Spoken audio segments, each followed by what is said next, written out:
പ്രയോജനരഹിതമായ ഒരു കാര്യത്തിൽ ആരെങ്കിലും ഇടപെടും? ഇപ്പം ഞാൻ തന്നെ ഒരു പ്രയോജനമില്ലാത്ത ഒരു കാര്യത്തിൽ ഇടപെടുക എന്ന് പറയുന്നതിൽ എന്തെങ്കിലും അർത്ഥമുണ്ടോ? നിങ്ങളെ സംബന്ധിച്ചിടത്തോളം എൻ്റെ ക്ലാസ് കേട്ടു, അതുകൊണ്ട് നിങ്ങൾക്ക് എന്താ പ്രയോജനം ഉണ്ടാവില്ല. എങ്ങനെ? അൺടിൽ അൺലെസ് അതിന് വേണ്ടിയിട്ടുള്ള ഒരു ശ്രമം നമ്മളെ ഭാഗത്തുനിന്ന് കൂടി ഉണ്ടാവണം. ഇപ്പം ഞാൻ ക്ലാസ് എടുത്തു, കുറേ കാര്യങ്ങൾ പറഞ്ഞു, നിങ്ങളത് ബുദ്ധി കൊണ്ട് കേട്ടു എന്നതുകൊണ്ട് വലിയ കാര്യമില്ല. ബുദ്ധി കൊണ്ട് കേൾക്കുന്നതിലല്ല, മറിച്ച് നമ്മളതിനെ എങ്ങനെ ഇംപ്ലിമെൻ്റ് ചെയ്യുന്നു എന്നതിലാണ് പ്രധാനപ്പെട്ട കാര്യങ്ങൾ. നമ്മളെ ജീവിതത്തിൽ അതിനെ എങ്ങനെയാണ് നമുക്ക് ഇംപ്ലിമെൻ്റ് ചെയ്യാൻ സാധിക്കുക. ആ പഠനം കൊണ്ട് നിങ്ങൾക്ക് എന്ത് കിട്ടി? ഇത് വളരെ പ്രധാനപ്പെട്ട ഒരു കാര്യമാണ്. അതായത് ഈ മന്ത്രങ്ങളിൽ എന്തെല്ലാം കാര്യങ്ങൾ പറയുന്നുണ്ടോ അത് നടപ്പിലാവാനുള്ള ഭൗതിക സാഹചര്യം ഒരുക്കാനുള്ള കഴിവും ഈ മന്ത്രത്തിനുണ്ട്. നമ്മൾ ഈ മന്ത്രങ്ങൾ ചൊല്ലുന്ന സമയത്ത് നമുക്ക് ചുറ്റും വ്യത്യസ്തമായ ചില സാഹചര്യങ്ങൾ രൂപപ്പെടുന്നു. ആ മന്ത്രങ്ങളെല്ലാം പ്രതിദിനം സ്വാധ്യായം ചെയ്യേണ്ടതാണ്, പ്രതിദിനം ഉരുക്കഴിക്കേണ്ടതാണ്. ആ മന്ത്രങ്ങൾ ഉരുക്കഴിക്കുമ്പോൾ അതിൻ്റെ പ്രത്യേക ഫലങ്ങൾ നമ്മളെ തേടിയെത്തുകയും ചെയ്യും. കാരണം മന്ത്രങ്ങൾ സ്വാധ്യായം ചെയ്യുന്നതോടൊപ്പം മന്ത്രം ഉച്ചരിച്ച് ചൊല്ലുന്ന സമയത്ത് അതിനെ കൊണ്ടുണ്ടാവുന്ന ഛന്ദസ്സുകളുടെ ഫലമായിട്ട്, മന്ത്രത്തിലെ അക്ഷരങ്ങളുടെ അടുക്കിൻ്റെ ഫലമായിട്ട്, നമ്മൾ ആ അക്ഷരങ്ങൾ ചൊല്ലുന്നതിൻ്റെ ഫലമായിട്ട് ആ നാദം നമ്മളിൽ ഉണ്ടാക്കുന്ന മാറ്റം വളരെ വലുതാണ്.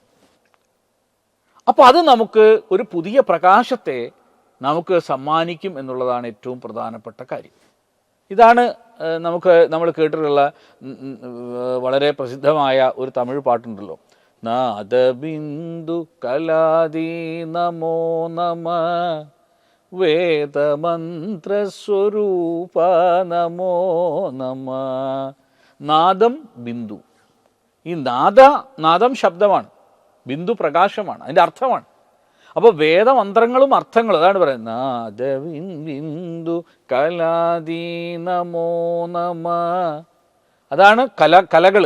നാദവും ബിന്ദുവുമാണ് കല. നാദബിന്ദു കലാദി നമോ നമ വേദമന്ത്രസ്വരൂപ നമോ നമ. വേദമന്ത്രസ്വരൂപ നമോ നമ. ഇത് നമ്മൾ പഠിക്കണം എന്നർത്ഥം.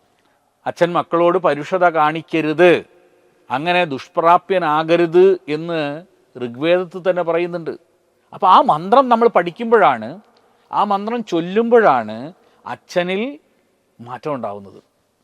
മനസ്സിലായോ?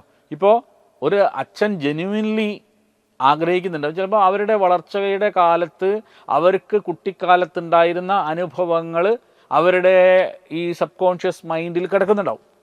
ആ സബ് മൈൻഡിൽ കിടക്കുന്ന മനസ്സിൽ നിന്നുള്ള കാര്യങ്ങൾ എടുത്ത് കളയാൻ പറഞ്ഞാൽ എളുപ്പമല്ല. അതുകൊണ്ടാണ് നമ്മൾ പറയുന്നില്ലേ, ശിവസങ്കല്പ സൂക്തം എന്ന് പറഞ്ഞാൽ വളരെ പ്രധാനപ്പെട്ടൊരു സൂക്തമുണ്ട്. ആ സൂക്തം നമ്മളിൽ പലരും ചൊല്ലാത്തൊരു സൂക്തമാണ്. പക്ഷേ ഏറ്റവും രസകരമായൊരു സംഗതി എന്താണെന്ന് വെച്ചാൽ, കുട്ടിക്കാലത്തെ നമ്മളുടെ വ്രണങ്ങൾ പോകാൻ ഏറ്റവും നല്ല സൂക്തങ്ങളിൽ ഒന്നാണ് ശിവസങ്കല്പ സൂക്തം. ഭൂതം ഭവിഷ്യത് വർത്തമാന കാലങ്ങളിൽ എന്തെല്ലാം ഉണ്ടോ അതെല്ലാം നമ്മുടെ മനസ്സിലുണ്ട് എന്നാണ് നമ്മുടെ ഈ പറയുന്ന ശിവസങ്കല്പ സൂക്തം പറയും. അപ്പോൾ ഈ മന്ത്രങ്ങൾ ചൊല്ലുന്ന സമയത്ത് ഒരു അച്ഛന് സ്വയം തന്നെ അത് എന്ത് ചെയ്യാൻ പറ്റും? കറക്റ്റ് ചെയ്യാൻ പറ്റും. പക്ഷേ അതിന് നാദവും ബിന്ദുവും വേണം. അതായത് നാദവും അതിൻ്റെ അർത്ഥവും മനസ്സിലാക്കണം. Brought you by Kerala AIDS control society. HIV AIDS സംബന്ധമായ സംശയങ്ങൾക്ക് 1097 എന്ന 24 മണിക്കൂറും പ്രവർത്തിക്കുന്ന ടോൾ ഫ്രീ നമ്പറിലേക്ക് വിളിക്കുക. വാട്സാപ്പിലും ഫേസ്ബുക്കിലും ഒക്കെ സ്റ്റാറ്റസ് അപ്ഡേറ്റ് ചെയ്യാറുണ്ടല്ലോ, HIV സ്റ്റാറ്റസോ. HIV പിടിപെടാനുള്ള സാഹചര്യങ്ങളിൽ കൂടി അറിഞ്ഞോ അറിയാതെയോ കടന്നു പോയിട്ടുണ്ടാവാം. എന്ത് തന്നെയായാലും മുൻകൂട്ടി പരിശോധിച്ച് HIV സ്റ്റാറ്റസ് അറിയൂ. സൗജന്യ HIV പരിശോധനയും കൗൺസിലിങ്ങും ആരോഗ്യ കേന്ദ്രങ്ങളിൽ പ്രവർത്തിക്കുന്ന ICTC അഥവാ ജ്യോതിസ് കേന്ദ്രങ്ങളെ സമീപിക്കുക. നിങ്ങളുടെ സ്റ്റാറ്റസ് എന്തായാലും വിവരങ്ങൾ രഹസ്യമായി സൂക്ഷിക്കുന്നതായിരിക്കും.